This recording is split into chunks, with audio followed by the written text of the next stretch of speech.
programu rozvoja vidieka, tzv. Platieb Natura 2000, alebo predkladania projektov, ktoré sú špeciálne orientované na územia Natura 2000.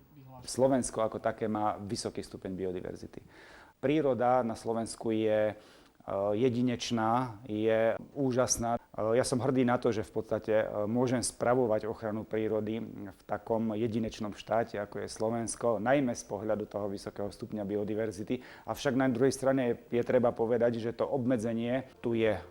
Európska únia nás zaviazala vyhlásiť pre niektoré druhy živočíchov chránené územia, ktoré neboli v našej národnej sústave.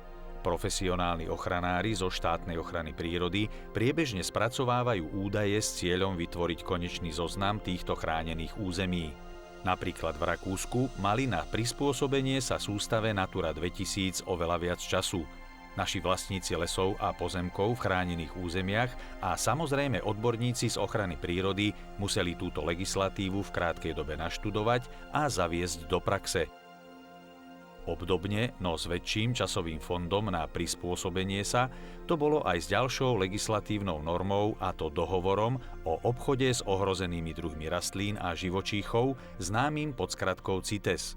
Jeho účelom je obmedziť a kontrolovať obchod s ohrozenými druhmi rastlín a živočíchov, ktoré sú z celosvetového hľadiska nejakým spôsobom ohrozené, ale hlavne sú ohrozené obchodovaním alebo nelegálnym dovozom, vývozom. Ľudia, keď cestujú z nejakých tretích krajín, hlavne z dovoleniek, a často sa stáva, že si chcú doniesť nejaký suvenír, slonovinu, koraly alebo nejaké iné výrobky z týchto druhov, ktoré sú zaradené v rámci dohovoru CITES. Pri dovoze musia tieto produkty prejsť colnou kontrolou a ak nevie zdokladovať pôvod, už je to porušenie zákona a nastupujú nejaké ďalšie aj sankčné konania, čiže vždy, keď by niekto chcel doviesť z dovolenky nejaký suvenír, tak je dobré si zistiť, že či náhodou nepochádza z nejakého exemplára, ktorý je zaradený v rámci dohovoru CITES.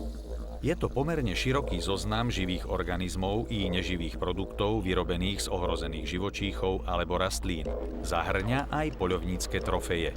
Hlavne sú to teda, čo sa my stretávame, trofeje z nejakých afrických druhov a takisto z našich druhov slovenských je tam napríklad medveď hnedý a vlk rys, čiže aj keď niekto dostane výnimku na lov týchto šeliem v zahraničí, mimo Európskej únie, tak vlastne už na to, aby si tú trofej doviezol na Slovensko, tiež potrebuje mať príslušné povolenia. Implementácia európskej